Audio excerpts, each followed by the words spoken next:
नमस्कार प्यारे बच्चों। आप लोग बहुत दिन से बोल रहे थे ऑनलाइन क्लास के लिए, तो ऑनलाइन क्लास तो नहीं हो पा रहा है, लेकिन हम वीडियो रिकॉर्ड करके आप लोगों तक पहुंचाने का कोशिश करेंगे। बहुत दिनों से टाइम नहीं रहने के कारण जो है ना, हम कुछ क्लास व्लास नहीं कर पाए थे, तो इसलिए आज हम सोच रहे हैं क्या कि कुछ आप लोगों के लिए रिकॉर्ड करके आप लोगों तक पहुँचा दें।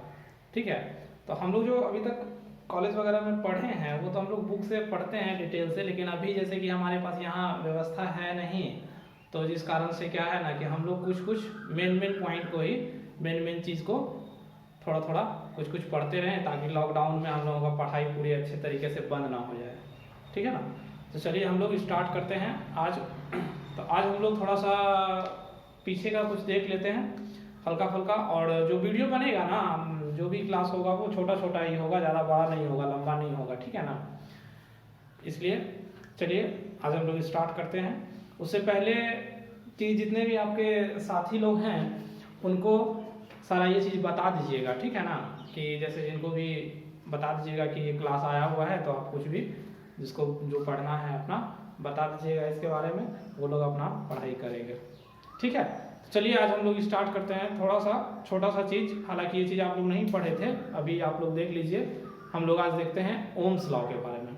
ठीक है, चलिए देखते हैं।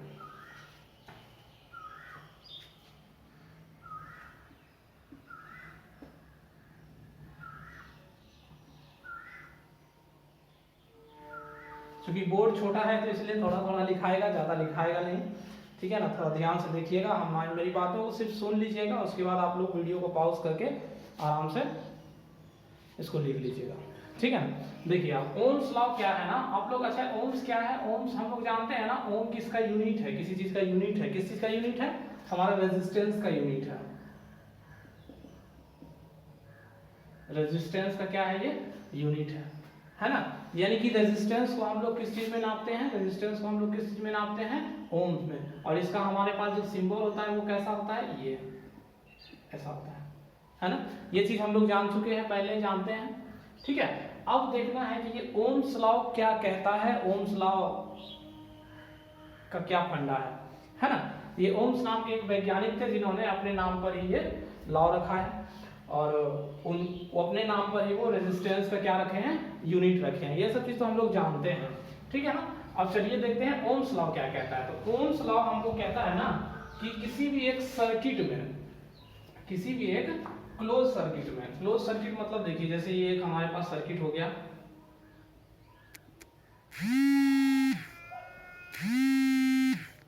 किसी भी एक क्लोज सर्किट में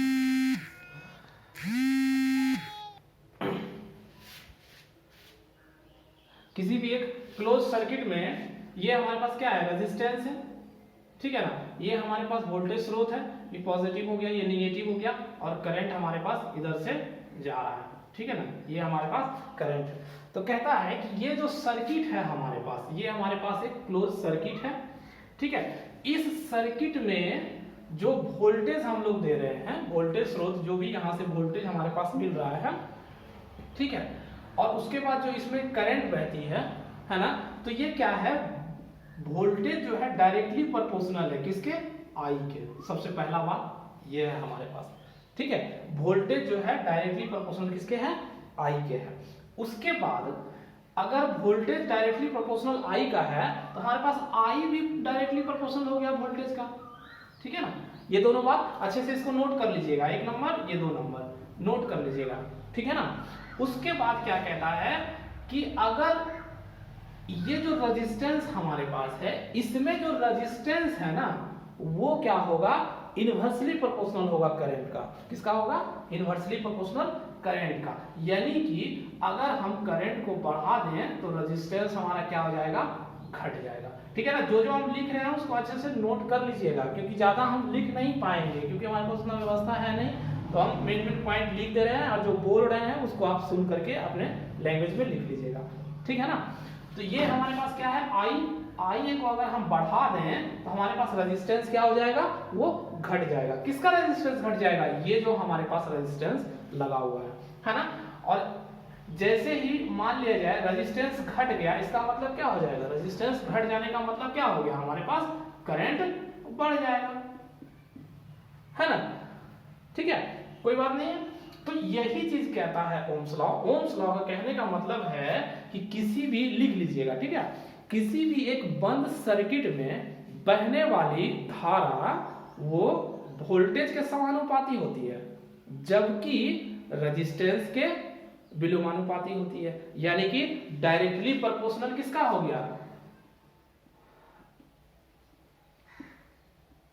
B is directly proportional to I, यानी कि I is directly proportional to B, यानी कि I is inversely proportional to क्या हो जाएगा आपका रेजिस्टेंस, यानी कि रेजिस्टेंस को बढ़ाएंगे तो हमारे पास करंट क्या हो जाएगा, घट जाएगा। लेकिन इसमें एक बात क्या है ना, लेकिन इसका टेम्परेचर जो होना चाहिए वो हमारा एकदम एक समान होना चाहिए, इसका टेम्परेचर क्या होना चाहिए, एक समान,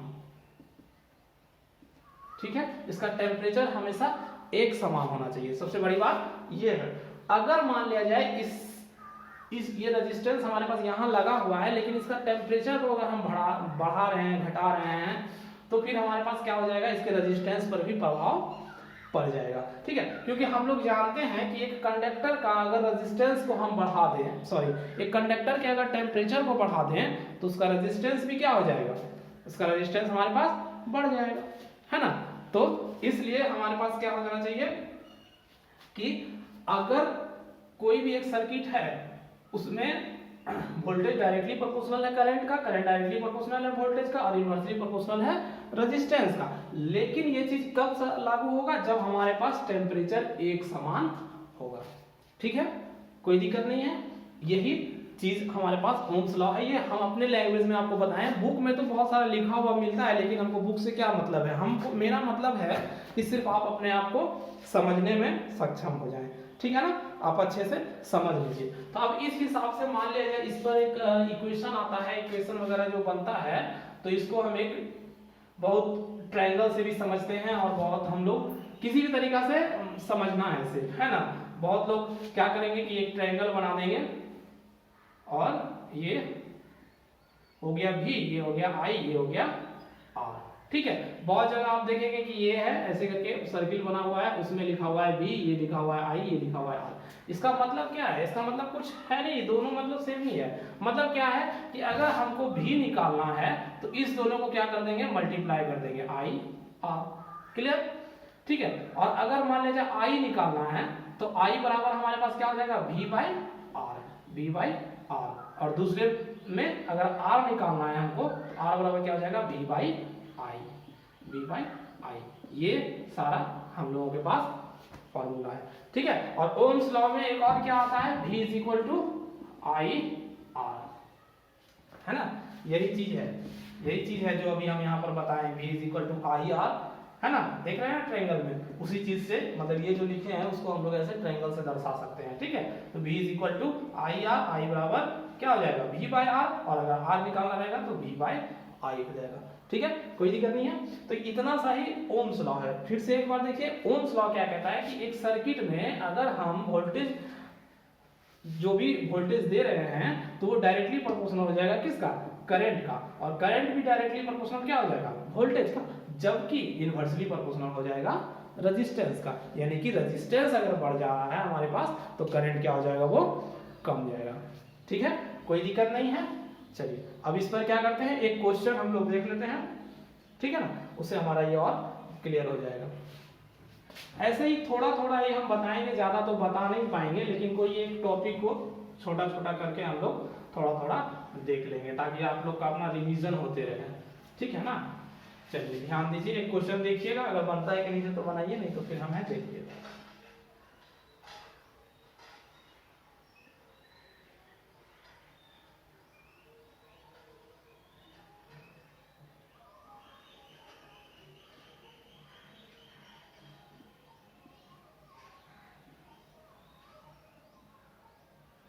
ठीक है, अब मान लीजिए यहां पर हमारा वोल्टेज स्रोत से, किसी भी वोल्टेज से जुड़ा हुआ है, ठीक है, वोल्टेज से इसका जुड़ा हुआ है। मान लीजिए कि आप ये 12 वोल्ट का बैटरी से जुड़ा हुआ है, ठीक है। ये हमारे पास है 1.6 ओम रेजिस्टेंस है, ठीक ना। क्लियर। उसके बाद ये हमारे पास है 4 ओम रजिस्टर और उसके बाद ये हमारे पास है 6 ओम का। अब इसमें कह रहा है क्या भाई, फाइंड आई। तो आई कैसे निकालेंगे हम लोग, है ना। तो आई कैसे निकालेंगे, तो सिंपल सा फॉर्मूला था। अभी हम लोग क्या देखे थे, अभी तुरंत हम लोग देखे थे आई इज इक्वल टू क्या होगा, बी इज इक्वल टू क्या होगा, आई आर, पहला ये था। उसके बाद अगर आई निकालना पड़ेगा तो v by R is equal to I हो जाएगा, और अगर आर निकालना पड़ेगा तो क्या हो जाएगा, v by I is equal to R. ये चीज हम लोग देखे थे ना। इससे हम लोगों का क्या निकल जाएगा, ये निकल जाएगा, इसका करंट निकल जाएगा, कोई दिक्कत नहीं है। लेकिन इसके बाद क्या होता है कि अब इससे पहले हम लोग एक और चीज देखे थे कि connection of resistance, connection of resistance, resistance का कनेक्शन हम लोग देखे थे सीरीज में देखे थे ना। उसमें क्या हुआ था, R1 plus R2 plus dot dot dot RN, ठीक ना। और एक पैरेलल था, पैरेलल में क्या था, पैरेलल में हमारा था 1 by R1 plus 1 by R2 plus dot dot dot plus 1 by RN, ये था, ठीक है। इसके अलावा एक और था कि यदि हमारे पास दो रेजिस्टेंस है, सिर्फ दो रेजिस्टेंस है, तो उसके लिए क्या करना था, RT बराबर क्या निकालते थे हम लोग, R1 into R2 bye R1 plus R2, ये भी देखे थे। एक और चीज देखे थे कि अगर हमारे पास Rn है, यानी कि Rn यानी कि बहुत सारा रेजिस्टेंस एक ही मान का जुड़ा हुआ है, एक ही मान का, मान लिया जाए कि ये इतना रेजिस्टेंस है, सब एक रेजिस्टेंस है, ठीक है, और सब एक ही वैल्यू का है, मान लो 6 है 6 है 6 है 6 है 6 है, जो भी है। तो इसके लिए हमारे पास क्या फॉर्मूला था, तो इसका जो RT बराबर हमारे पास क्या था, इसका इस तरीके से, तो इसके लिए था हमारे पास Rn, सॉरी रेजिस्टेंस जो है R बाय N, है ना। मतलब रेजिस्टेंस, जो रेजिस्टेंस है, मान लीजिए ये 6 ओम है तो यहाँ 6 लगा देंगे, और n मतलब नंबर ऑफ रेजिस्टेंस 1 2 3 4 5, यहाँ पर 5 हो जाएगा, तो इतना ओम हो जाएगा। ये चीज हम लोग देखे थे, है ना, कोई दिक्कत नहीं है। तो इतना हम लोग देख चुके थे। तो इसी हिसाब से अब देखिए, पहले हम लोगों को क्या करना पड़ेगा, इसको और इसको सॉर्ट आउट करना पड़ेगा, है ना, इसको सॉर्ट आउट करना पड़ेगा। तो उसके लिए हम लोग को क्या करना होगा, पहले देखिए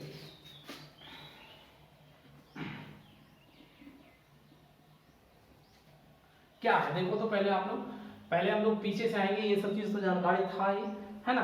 तो इसको और इसको, ये दोनों क्या है, पैरेलल में है ना, दो है पैरेलल में है, तो इस दोनों को अगर हम जोड़ देंगे तो इसका क्या हो जाएगा, 6 इंटू 4 और बाय 6 प्लस 4, ये ना हो जाएगा, ये क्या हो जाएगा 24 और ये हो जाएगा 10, इसका मतलब 2.4 ओम इसका हो गया, है ना। तो जब इसका हो गया तो इसके बाद हमारे पास एक नया सर्किट तैयार होगा। नया सर्किट कैसा तैयार हो जाएगा, ये रहेगा और ये रहेगा, ये हो जाएगा, है ना। इसका क्या है 1.6 ओम, और इस दोनों को जो जोड़ के निकाले वो क्या हो गया 2.4 ओम, ठीक ना। और हमारे पास वोल्टेज कितना है 12 वोल्ट। अब देखिए ये दोनों क्या है, सीरीज में है, अगर ये दोनों को हम सीरीज में जोड़ दिया जाए, और V हमारे पास क्या है, V है 12, और उसके बाद हमारे पास R क्या है, हमारे पास ये दोनों को अगर जोड़ देंगे तो हमारे पास कितना हो जाएगा 3 और 1 4 ओम रजिस्टर हो गया, 4 ओम का रेजिस्टेंस हो गया, ठीक है। तो अब इसमें I निकालने के लिए कोई दिक्कत नहीं होगा, क्या होगा V by R is equal to हमारे पास क्या हो जाएगा 12/4, है ना, is equal to 3 ampere. Clear. इस प्रकार से ये हमारा निकल गया। इसके अलावा भी और भी जितना भी हमारे पास सर्किट होगा उसका हम लोग सॉर्ट आउट कर लेंगे, कोई दिक्कत नहीं है ना। तो इस प्रकार से आज हमारा ओम्स लॉ खत्म हो गया, ठीक है ना। फिर से एक बार V इज इक्वल टू क्या होता है, IR, V stand for voltage, I current और रेजिस्टेंस R, ठीक है। अगर I निकालना है तो V बाय R, V सबसे बड़ा होता है, सीधी सी बात, V सबसे बड़ा है, तो V हम मान लेते हैं सबसे बड़ा है V, तो V को क्या करेंगे, हमेशा ऊपर रखेंगे। देखिए यहाँ भी V ऊपर रखे हैं, रेजिस्टेंस निकालना है तो भी V ऊपर रखे हैं, है ना। क्लियर, कोई दिक्कत नहीं है। इस प्रकार से हमारा ओम्स लॉ आज खत्म हो गया। उसके बाद नेक्स्ट क्लास में हम लोग और देखते हैं दूसरा चीज, क्लियर है ना। और जितने भी लोग इसको देख रहे हैं ना, तो देख लीजिए, और जो भी लिखना होगा वो अपना वीडियो को पॉज कर करके आराम से लिख लीजिए, ठीक है ना। और जितने भी लोग देख रहे हैं और अपने फ्रेंड्स वगैरह को भी बता दीजिए, वो भी अगर घर में हैं तो अगर कुछ पढ़ना है उनको भी, तो आराम से वो भी पढ़ाई कर सकते हैं, ठीक है। मिलते हैं नेक्स्ट क्लास में, ठीक है ना। नमस्कार।